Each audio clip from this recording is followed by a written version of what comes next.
नमस्कार प्यारे विद्यार्थियों, एक बार फिर से आपका हार्दिक स्वागत है। मैं बलवंत सिंह लेके आया हूँ बीबीसी स्टडी हब के साथ मैथ्स क्लासेस। आज की हमारी प्रमेय है चक्रीय चतुर्भुज के सम्मुख कोण युग्म संपूरक या उनका योग 180 डिग्री होता है। कहने का मतलब अगर किसी सर्कल में वृत्त में कोई चतुर्भुज है तो वो क्या कहलाता है? चक्रीय चतुर्भुज कहलाता है। तो उसके जो आमने सामने के जो कोण है, सम्मुख जिनका मुख आमने सामने है, उनका योग कितना होता है? 180 डिग्री। ये प्रमेय कहती है हमें क्या करना है? सिद्ध करना है। तो सबसे पहले लिखते हैं, दिया हुआ क्या है कि चक्रीय चतुर्भुज, तो एक सर्कल होगा, वृत्त होगा, उसके अंदर एक बंद क्या होगा? चतुर्भुज। तो एबीसीडी एक चक्रीय चतुर्भुज है। ये आपको दिख रहा है, एबीसीडी एक चक्रीय क्या है? चतुर्भुज है। सिद्ध क्या करना है कि जो आमने सामने के कोण है, जो सम्मुख कोण है, वो युग्म संपूरक है, मतलब 180 डिग्री के हैं। तो कोण ए प्लस कोण सी कितने डिग्री के हैं? 180 डिग्री के। कोण बी प्लस कोण डी कितने डिग्री के हैं? 180 डिग्री की। हमें क्या करना है? सिद्ध करना है। तो आइए शुरुआत करते हैं इसकी। सबसे पहले क्या करेंगे? रचना। जो केंद्र ओ है उसको डी और बी अल्टरनेट में ए और सी से मिला सकते हैं, डी और बी से अल्टरनेट में मिलाना पड़ेगा। तो डी और बी से मिलाया। सबसे पहले हमने क्या किया? ओ को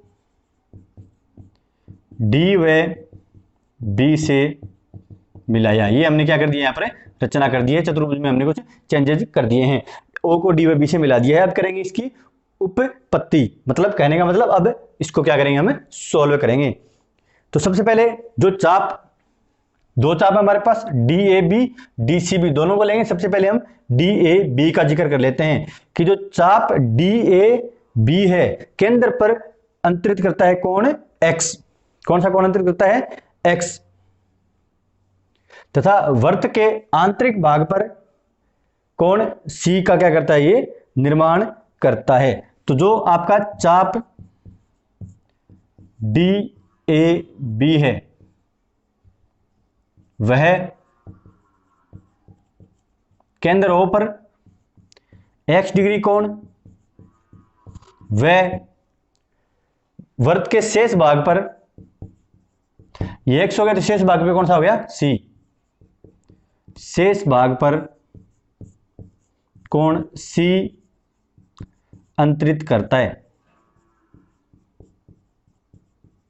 हमने जो पहले की जो थ्योरम्स पढ़ी थी, प्रमेय पढ़ी थी, उसमें हमने पढ़ा था, ये इस प्रमेय का जिक्र हुआ था। अंतरित जो केंद्र का जो कोण है और जो शेष भाग का कोण है, उनमें आपस में क्या संबंध होता है कि जो केंद्र का जो कोण होता है वो शेष भाग से क्या होता है? डबल होता है। तो हमने क्या लिख सकते हैं इसको? कोण सी आधा होगा किसका? केंद्र का। केंद्र में कोण कितना बना है अपना? x degree. तो कोण सी बराबर क्या हो गया? 1/2 x डिग्री। इसको समीकरण नंबर 1 मान लेते हैं।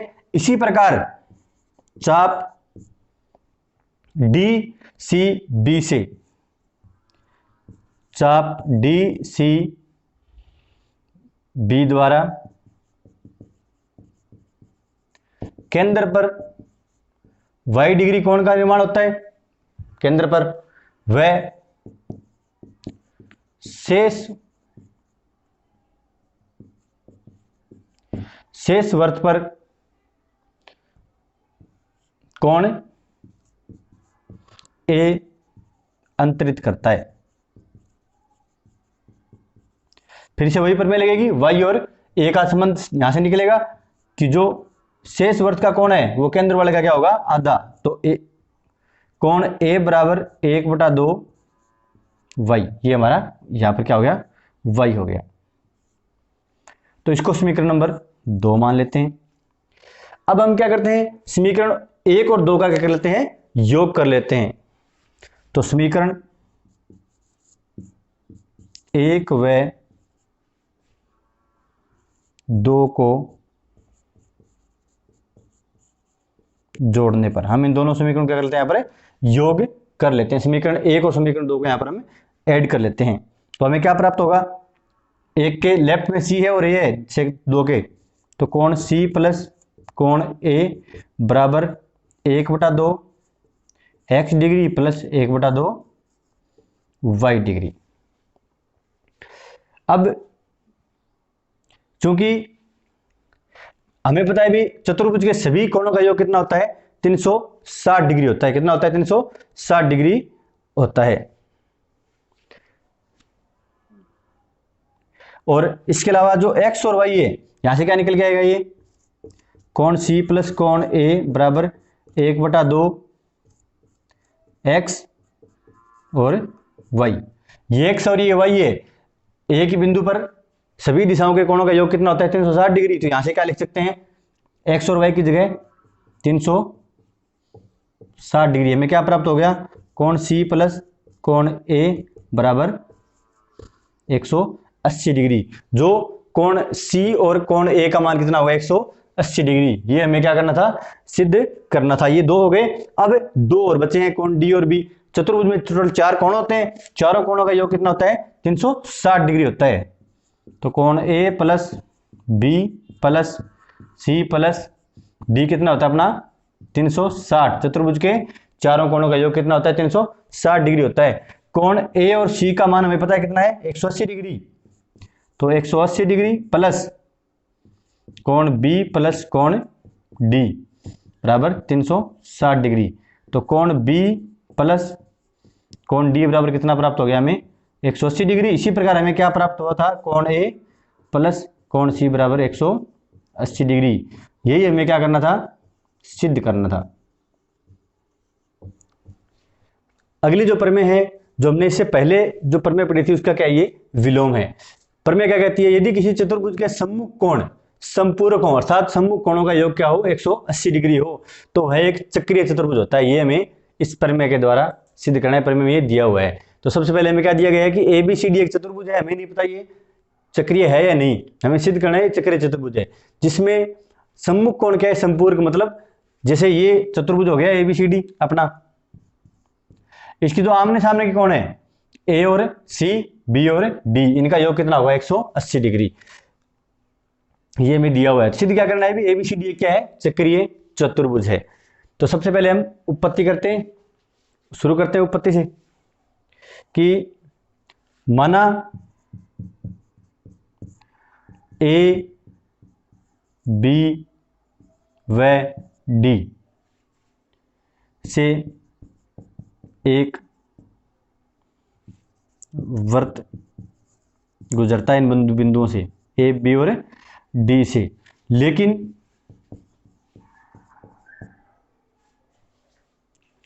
यह सी के स्थान पर, जैसे कि आपको डायग्राम में दिख रहा है, ये सी से नहीं गुजर रहा है, सी के स्थान पर सी डैश से गुजरता है। तो सी डैश बी को मिलाने पर एक चक्रीय चतुर्भुज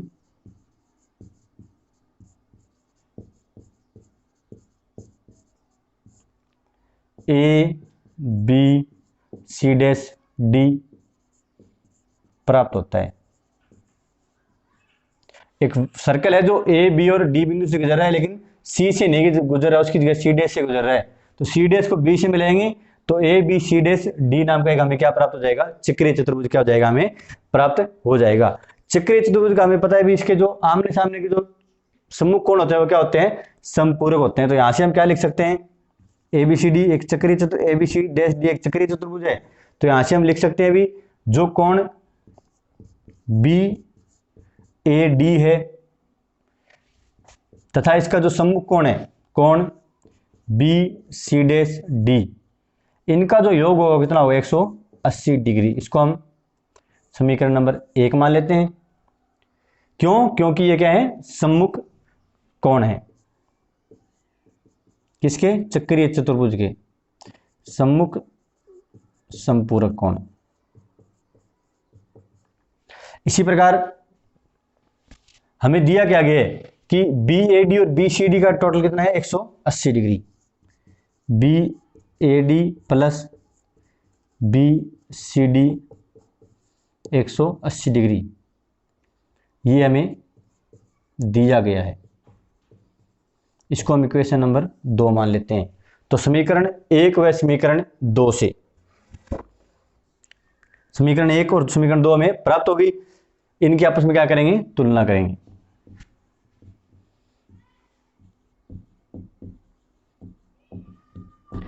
दोनों की राइट हैंड साइड बराबर है तो लेफ्ट हैंड साइड भी क्या होगी? बराबर। तो क्या लिख सकते हैं कि कोण बी ए डी प्लस कोण B C dash D is equals to कोण बी ए डी प्लस कोण बी सी डी। ये आपस में कैंसिल हो जाएंगे, क्या बचा, कोण बी सी डैश डी बराबर कोण बी सी डी। इसको समीकरण नंबर अपने 3 मान लेते हैं। अब यहां से हम बी सी डैश डी का मान निकालेंगे। अब ये कहाँ बना हुआ है, एक त्रिभुज के बहिष्कोण के रूप में हमें प्राप्त होता है। त्रिभुज कौन सा है, यहां लिख लेते हैं भी, कोण बी सी डैश डी, त्रिभुज बी सी डैश का क्या है, बहिष्कोण है। और बहिष्कोण का जो योग होता है वो अंतराभूमिक कोणों के योगों का क्या होता है, बराबर होता है। तो यहां से हम क्या लिख सकते हैं, कोण B C dash D is equals to कोण बी सी डैश प्लस कोण सी बी सी डैश, इसके क्या होगा, ये बराबर होगा। अब बी सी डैश डी जो कोण प्राप्त हुआ है, कोण जो बी सी डैश है वो वही कोण क्या है आपका बी सी डी। तो यहां से क्या है, क्या लिख सकते हैं, इसको बी सी डी के बराबर लिख सकते हैं। तो क्या लिखेंगे, बी सी डैश डी बराबर कोण बी सी डी प्लस कोण सी बी सी डैश। अब कोण बी सी डी में कुछ अंश सी बी सी का जोड़ेंगे तब हमें क्या प्राप्त होगा, बी सी डैश डी। तो इसको क्या लिख सकते हैं अपने, यहां से क्या पता चला हमें, ये क्या है, कोण बी सी डैश डी कोण बी सी डी से क्या है, ये बड़ा है। ये समीकरण नंबर 4 प्राप्त। बड़ा क्यों है, क्योंकि इसमें हमने कोई दूसरा एंगल जोड़ा है तब इसका टोटल प्राप्त हुआ, तो ये कोण क्या हो गया, बड़ा। तो अब यहां से देखेंगे भी समीकरण नंबर 3 में तो ये दोनों इक्वल थे, समीकरण नंबर 4 में ये क्या दिखा रहा है, बड़ा। अब ये कब संभव है, जब दोनों ये क्या हो, एक दूसरे के संपाती। कौन कौन, सी और सी डैश बिंदु क्या होने चाहिए, एक ही जगह पे हो या क्या हो, संपाती, तभी ये परिस्थिति क्या है, संभव है। तो यहां से हम क्या लिख सकते हैं कि यह कंडीशन, जो ऊपर वाली जो कंडीशन है, यह तभी संभव है, यह तभी संभव है जब बिंदु सी व सी डैश क्या हो, एक दूसरे के संपाती हो। क्योंकि A B C dash D क्या था, एक आपका चक्रीय चतुर्भुज, अतः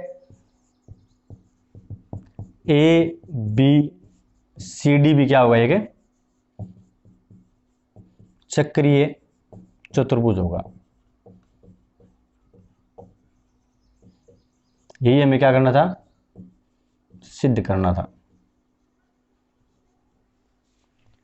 थैंक यू।